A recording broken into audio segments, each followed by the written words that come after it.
అనకాపల్లి జిల్లా పాయకరావుపేటలో రేషన్ అక్రమార్కులు ఆట కట్టించారు. రాష్ట్ర పౌర సరఫరాల శాఖ బోర్డు డైరెక్టర్ బోడపాటి శివదత్ పేద ప్రజలకు అందాల్సిన సరుకులు పక్కదారి పట్టిస్తున్నారన్న ఫిర్యాదుతో ఆయన స్వయంగా రంగంలోకి దిగారు.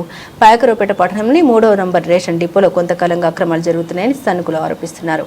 ఈ క్రమంలో డిపో నుండి రాగులను అక్రమంగా తరలిస్తుండగా స్థానికులు అడ్డుకొని వెంటనే రాష్ట్ర civil supply board director Bodapati శివదత్కు సమాచారం అందించారు. బాధితుల పిలుపు తక్షణమే స్పందించిన శివదత్ హుటాహుటిన డిపో వద్దకు చేరుకున్నారు.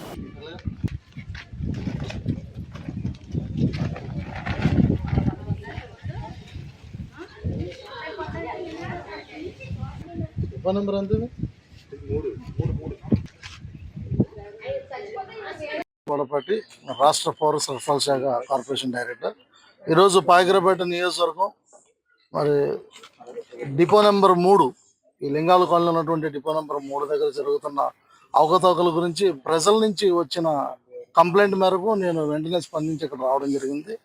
అదే మేరగా మరి ఎంఆర్ఓ గారికి ఆ సమాచారం అందించిన వెంటనే డిపార్ట్మెంట్ మొత్తాన్ని కూడా ఇక్కడికి దించి తనిఖీ చేయడం జరుగుతుంది. అయితే ఇప్పటి వరకు చేసిన తనిఖీల్లో భాగంగా ఈ డిపోలో మరి ఇప్పుడు ఉండాల్సిన స్టాక్ కన్నా అంటే లెస్ అయిపోయిన అంటే తక్కువగా ఉన్న స్టాక్ అంటే షుగరు 385 కేజీలు తక్కువ ఉంది ఉన్నదానికన్నా. అలాగే రాగి 1700 కేజీలు మిస్ అయింది. అలాగే రైస్ కూడా చెక్ చేస్తూ ఉన్నారు.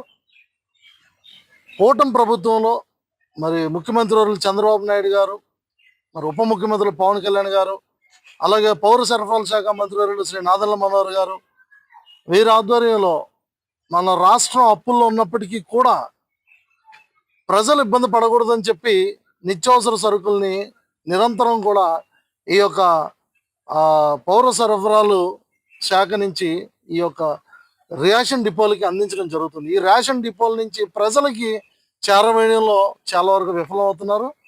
ఈ మోసాన్ని సహించేది లేదు. తక్షణమే చర్యలు ప్రభుత్వం తీసుకుంటుంది. అధికారులకు ఆదేశించడం జరిగింది. మరి ఎంఆర్ఓ గారు దీని మీద ఇమ్మీడియట్ యాక్షన్ తీసుకుంటున్నారు. వెంటనే ఇటువంటి చర్యలు ఎటువంటివి ఉన్నా సరే ప్రజలు మాకు తెలియజేయండి. ఖచ్చితంగా పాయకరావుపేట నియోజకవర్గంలో ఎక్కడ ఎటువంటి అవకతవకలు జరిగినా ఏ డిపో అయినా సరే తక్షణమే సీజ్ చేయడం జరుగుతుంది. ఇది చాలా ముఖ్యం, మీరు అర్థం చేసుకోవాలి.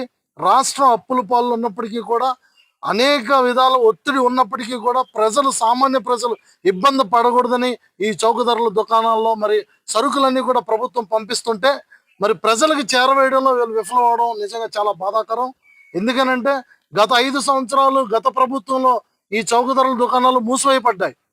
వాటిని తిరిగి తెరిచి పూర్వ వైభవాన్ని ఇచ్చి మరి వాళ్ళందరికీ గౌరవాన్ని కల్పించినప్పటికీ కూడా ఈరోజు వాళ్ళు కొంతమంది మరి ఈ యొక్క ఫ్రాడ్కి పాల్పడుతున్నారు. ఖచ్చితంగా దీన్ని సహించేది లేదు.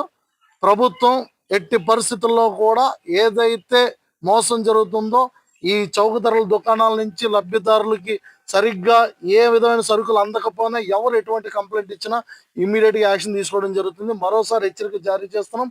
ఈ విషయంలో జాగ్రత్తలు తీసుకోవాల్సిందిగా మరి రేషన్ డీలర్స్ అందరికీ కూడా తెలియపరుస్తున్నాం. Thank you.